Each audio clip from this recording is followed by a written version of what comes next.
What's up, Pokemon trainers? My name is Ace Trainer Zane. Today I'm going to be talking about the top 10 things that I want to see in Pokemon Go.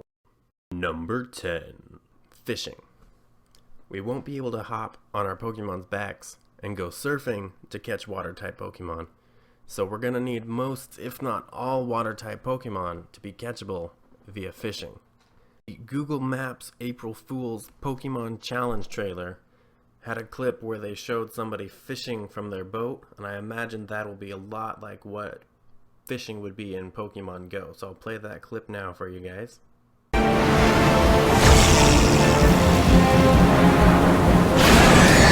If it ends up being like that, we will all want Wii-style wrist straps that attach to our Pokemon-themed phone cases so that we don't end up throwing our phones into the lakes.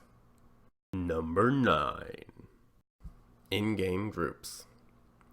I want something like clans in Clash of Clans, or the factions that they have in Ingress. That social aspect to the game adds a whole new level that makes it so much more interesting and entertaining. And from Nintendo's point of view, that social aspect will keep players paying. Oops, did I say paying? I meant playing. Must have been a Freudian slip there. Number 8. Selling spawn spots for certain items or Pokemon. This is a great way for Nintendo to make a lot of money without trying to nickel and dime the players. There will be companies out there willing to pay money to try and get Pokemon trainers who are wandering around out in the heat or the cold or whatnot to come into their store or restaurant while they take a break and get some food. So if Nintendo can make money by selling those spawn spots, that would encourage them to widen their base and not have them worry so much about making money off the microtransactions, and that'll make the game more enjoyable for all the players. Number 7. Shiny Pokemon. Everybody loves shiny Pokemon, and it would be a huge mistake for Nintendo not to include these in the games. I haven't heard anything about it, and I'm kind of expecting they will because they know everyone loves them, but it would be a terrible mistake to not include them in the game. Number 6. Real-time weather. They're already going to have our GPS data, so all they have to do is run that through a weather app or something, and they can get what the weather's like where we are. And it would be really awesome to have that weather affect the battle conditions. So if it's raining in real life, it's raining in the game, and your water Pokemon will have the advantage. If it's super sunny, then the sun is shining brightly, and your fire Pokemon will have the advantage. That would be a really neat little thing that they could add to the game. Make it a lot more interesting so that it's not the same thing every time you go out to play. Number 5. No banned Pokemon. There are a handful of Pokemon, mainly legendaries, who are banned from tournaments because they're too strong. I don't want any Pokemon to be too strong in Pokemon Go because there's going to be a lot of player versus player interactions, and I want those battles to all be competitive. So if a Pokemon is too strong, nerf a stat, take a move out of its move pool, change its ability, do something, anything, to make it a competitive level and keep those battles competitive. Number 4. Trainer leagues.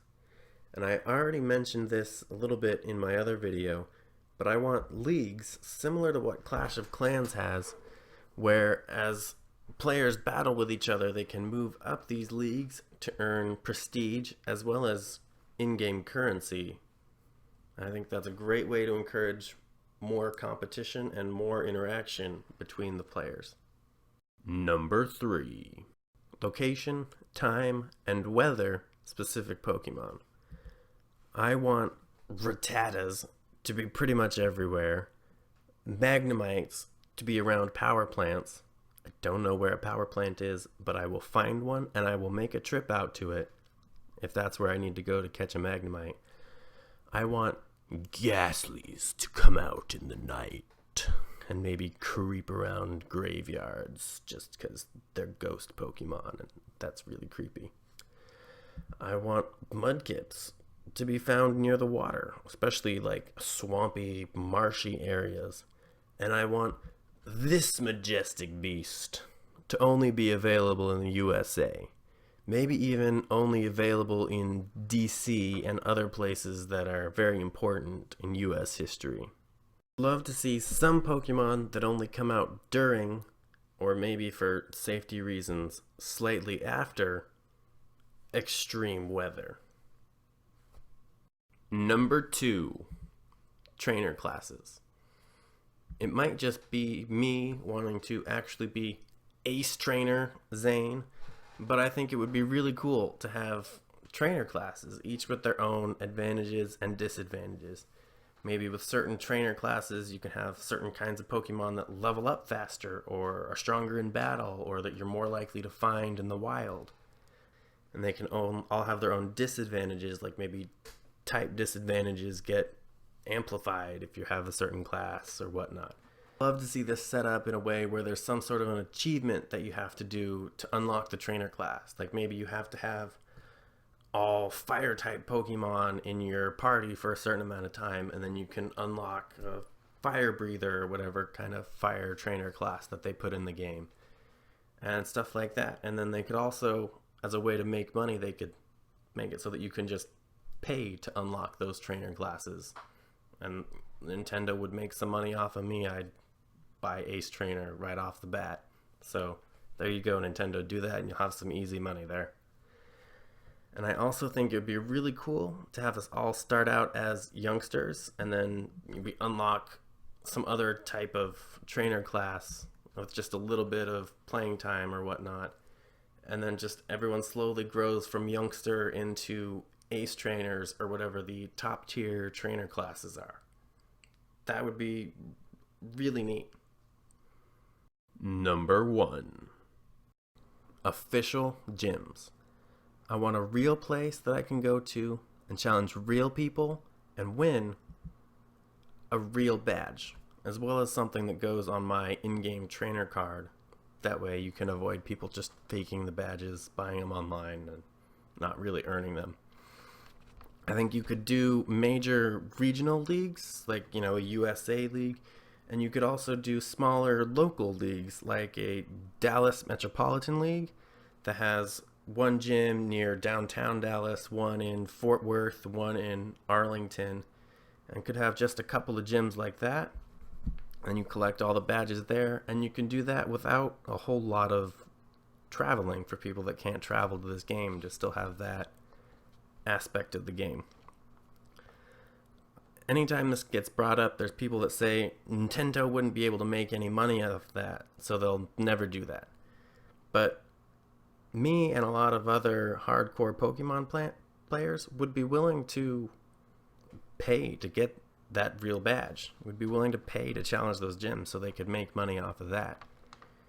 Even if they don't go that route, they could still use these gyms as sort of a lost leader and give players something to play for, so that they will train harder and spend money on items to heal their Pokemon so that they can keep training, items to heal their Pokemon in battle when they're actually challenging the gym. Can also get them to spend money buying TM so that they can teach their Pokemon a good move, or evolutionary stone so they can evolve their Pokemon to have it be at its final form when they go to challenge the battle.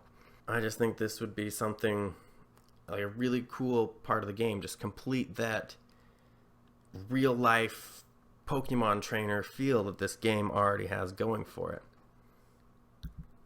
That concludes this video. Thanks for watching. If you enjoyed it, drop a like. If you want to see more of my videos, hit the subscribe button. Don't forget to go like me on Facebook and follow me on Twitter. And if you haven't seen it yet, go watch my previous video, Top 10 Things That Could Ruin Pokemon Go. Thanks, and have a great day.